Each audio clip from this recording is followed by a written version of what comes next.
Yes, good morning students.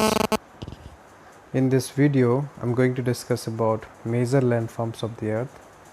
Now this video is particularly made for those students who could not attend the live classes in the early class, in the last meet class, and this video is also for those students who could not understand in the meet classes. So, so this video particularly deals with the landforms of the earth. So whatever the landforms that we see on the earth surface, you can see in the image there are different types of landforms named in the surface of the earth. Like we have volcanoes, this is a flood plain, okay, mountains, rivers, basins, alluvial fans. These are all the landforms, and plateaus. These are all the landforms that are developed on the surface of the earth. Okay, so we'll try to understand the meaning and definition of the landforms, but before that we'll see the lesson highlights. Now what are the lesson highlights that we'll see one by one? Now starting with the meaning of landforms, we'll understand how landforms were formed, and also we'll be discussing about major landforms, especially mountains, plateaus, plains and valleys. Apart from that, in this particular chapter we'll be dealing about the other minor landforms as well. Okay, so first we'll see the meaning of landforms. Now what is the meaning of landforms? So landforms are the natural geographical features, that is natural geographical or physical features on the surface of the earth.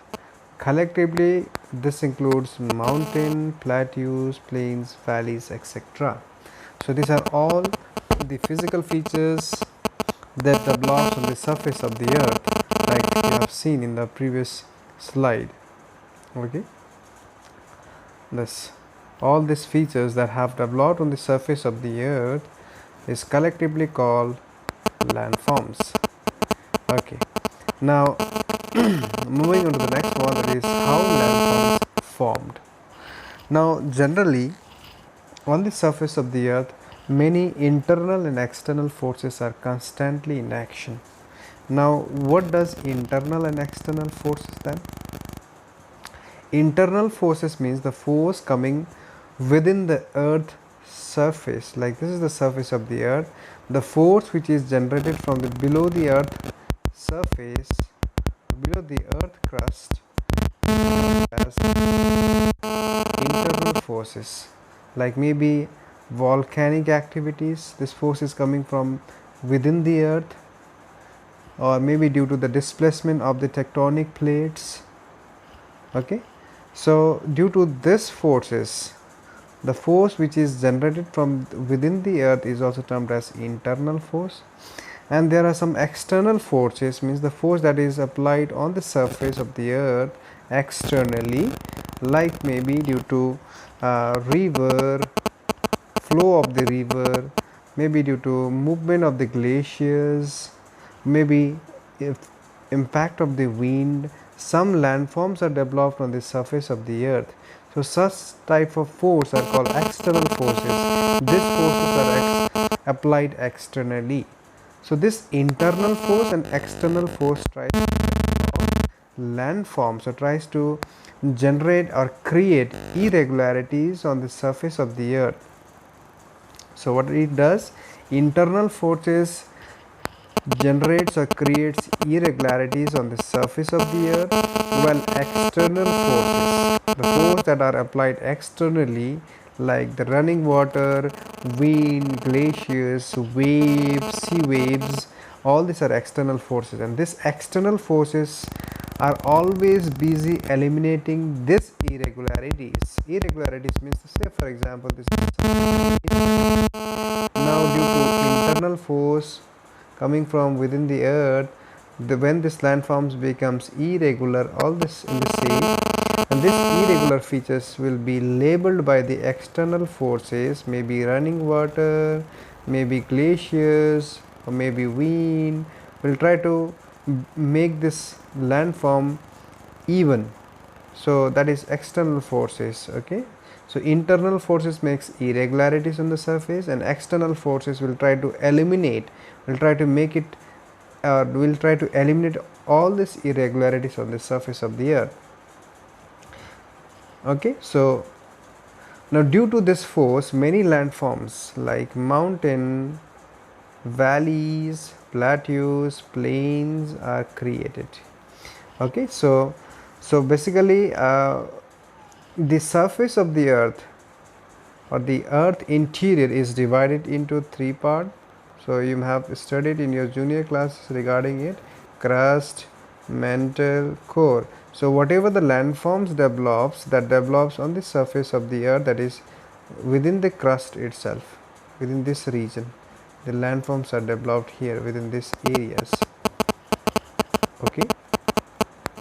Now the force coming from internal part of the earth, that is from the mantle or from the core of the earth, tries to develop irregularities on the surface of the earth. Okay, so this is how landforms are developed on the surface of the earth. Now we'll see some major landforms. So the important major landforms on the surface of the earth are mountain, plain, plateau, valley, and other minor landforms, that is peninsula, islands, or other minor landforms that we'll be discussing in the next video.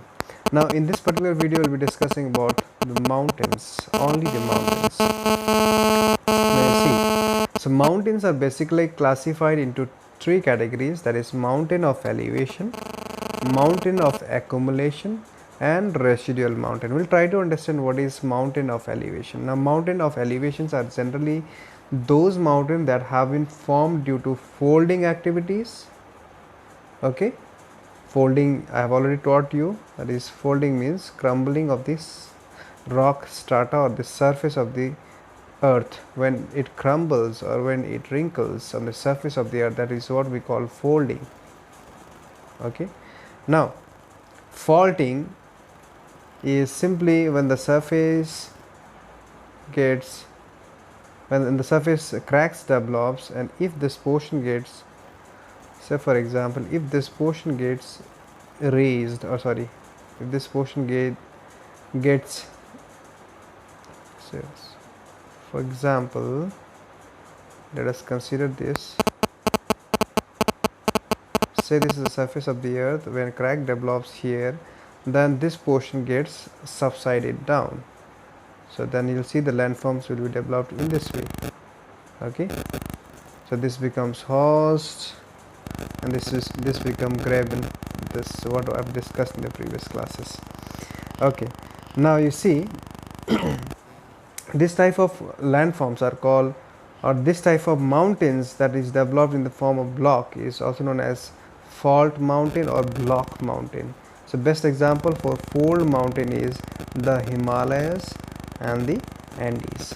For fault mountain or the block mountain, we have example as Black Forest and Vosges in Germany are the examples of the block mountain. So the fault mountain or block mountain is same. Now next we have, that is mountain of accumulation. Now this type of mountain have been formed due to the deposition. Okay, due to the activity of continuous deposition, okay, or due to the accumulation process, this mountain has been formed. Say for example, volcanic activities or volcanic mountains, so is an best example of mountain of accumulation.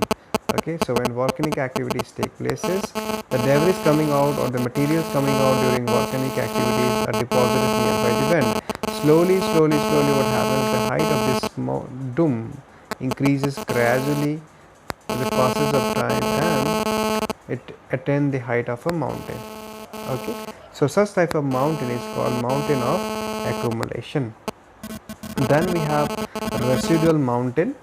So this residual mountain are those mountain which are the remaining part of a mountain earlier. For example, we have a best example of a residual mountain is Aravalli. Okay, now this is a fold mountain which developed in some period of time. Now due to continuous erosion made by river, glaciers, or maybe due to wind activities, when the height of this particular mountain range reduces, okay, when the height of this particular mountain range reduces, then it will be seen in this way. Now you see this particular landforms has converted into this shape. Now this remaining portion is termed as residual mountain. So Aravalli is also an example of a residual mountain. So Aravalli was just like the Himalayan mountain range in earlier stage, but due to continuous erosion by the wind action or maybe the running water, the height of the Aravalli has reduced. So this is also an example of a leftover mountain. Okay, so such type of mountains are called residual mountain or relict mountain. Okay, so there are three types of mountain, that is based on mountain of elevation. So there are basically mountain can be classified in three groups: mountain of elevation, mountain of accumulation, and residual mountain. So mountain of elevation we have two type again: fold mountain formed due to the folding activities, and fault mountain or block mountain. We can also call it as block mountain. Okay, now this is block mountain. So example, we have Black Forest and Bosques is an example of block mountain, and Himalayas and Andes are the example of a fold mountain. Mountain of accumulation formed due to the accumulation activities, like volcanic mountain is the best example for it, and residual mountain is Aravalli is the best example. Now you see, these are some of the examples of fold mountains with the image.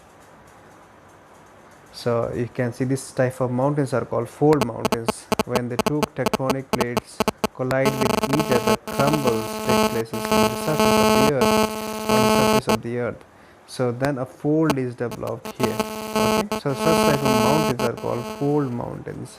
Now this is block mountain. As I already told you, the middle block subside down. So due to the subsiding activities, a host or this portion gets uplifted or raised. This raised portion is called block mountain, and the downward block is also called graben. This is the image of a block mountain. Okay, now you can see here examples with pictures. You can see here the Himalayan. These are the Himalayan ranges here. This portion is your Himalayan range, extending from here, from top in this region up to this region.